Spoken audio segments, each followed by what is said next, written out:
Spelivia got they sexy time. Jermone is gonna make it, but Patience might not.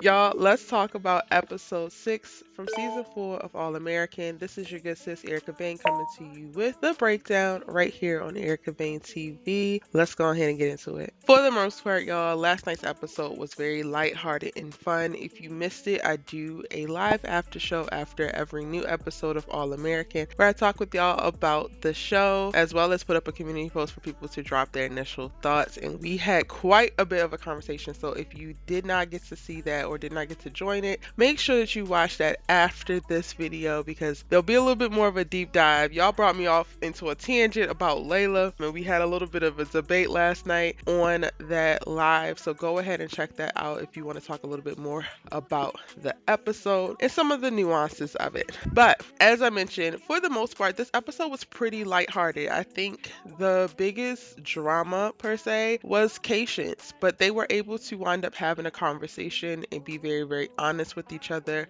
about where they stand within their relationship. Both Patience and Coop communicated that they were it for each other, like they were each other's ideal end game and that they really wanted to be together. So specifically for Patience, going through what they have gone through over the last few weeks, watching Coop continue to make decisions without her, watching her make decisions that could jeopardize her life, ultimately put Patience in a position where she felt like Coop was also jeopardizing her life because she feels very, very deeply tied to Coop and does not plan to walk away. Now, one of the things I thought was really dope to watch Patience actually reveal was how she felt like Coop was choosing Preach and Amina over her. And I thought that that was some of the most honest, intentional things that you could say because it's really, really hard to communicate when you feel deprioritized in somebody's life, especially it's supposed to be your partner or the person or your person out here in this world. Now, we know that Coop feels a little bit guilty because Mo died behind, Preach trying to protect Coop.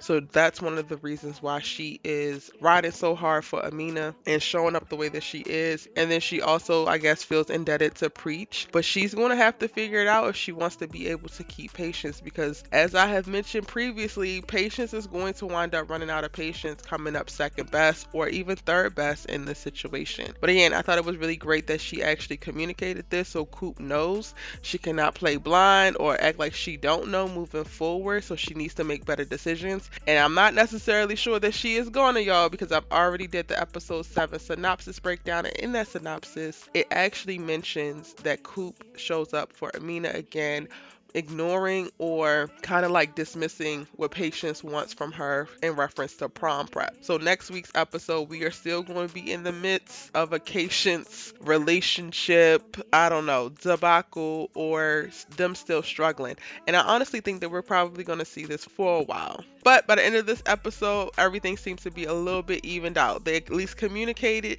They're not in the best place, but they're not in the worst, and they're able to move forward. So, fingers crossed. Even though everybody on the live last night is voting for Patience to leave Coop, I'm going to keep my fingers crossed that Coop is actually going to pull it together. One thing that I did mention last night is that I think that Coop is struggling with her life overall right now. She doesn't actually have a problem with her relationships with Patience. She has a problem with the life that she's living, and she's not happy with that, which is why we're seeing her struggle everywhere else. All right, moving on. Jermone also started to have a little bit of issues and tried to make us a little concerned and stressed in last night's episode, but it didn't even take all that. So they are confronted with the idea that now, even though Jordan is super excited about prom and Simone was very, very excited for him and was supporting him in his just desire to be the drip king of prom and for them to come into prom and to shut it down and have that memories together, she gets a call that she needs to be in a tennis tournament that same weekend, so she's going to wind up missing prom. This brings to the forefront a conversation about them and how they're going to be able to make it work with their schedules changing, with them going to separate colleges, with them having to do the long distance thing. And for a very split second, it feels like they won't be able to make it work. But my good sis Simone ain't going out like that because what? she loves Jordan and Jordan deeply loves her. And she does a little thing in reference to phone sex that really brings him into the fold and lets him know exactly how they're going to make it work. And basically, they're going to make it work by making it work, figuring out ways to get around not being together, figuring out ways to, expand their connection and keep their connection. Now, while they use phone sex as an example, y'all, I thought this was a very pivotal thing that actually exemplified how they're going to make it in general, not even just sexually. They are going to make it if they can communicate what their problems and fears are, if they can address and accept them, and then if they can attack them and find solutions quickly, they are going to make it. And that is why I love Jerome so very much. I am going down with my ship, but guess what, y'all? It don't seem like they're going down anytime soon. So take that. Okay. Now, while we are talking about ships, Spelivia finally was able to go the distance in this episode. And I didn't realize that they were going to actually be planning out their first time, but that was kind of like the goal of this episode, which was interrupted a few times by the surprise that Jordan and Simone were already at the cabin when Spencer was trying to take Olivia to the cabin. And then, Spencer invites Coop and Patience up, and then they bring Asher and Layla, and it turns into a whole thing. JJ shows up with the new and improved porta party, which is now a Sprinter van with even more amazingness. And shout out to JJ for actually popping up, because he's able to do their time capsules in a new way, the 2021 version, where they're able to record videos and explain where they see themselves in the next 20 years. And I thought that that was super, super cool. And while we get to see Olivia and Spencer have interruption after interruption and their sexy time get thwarted left and right, by the end of the episode, they wind up having the most perfect first time in the most perfect place, in the most perfect and natural way. So shout out to them.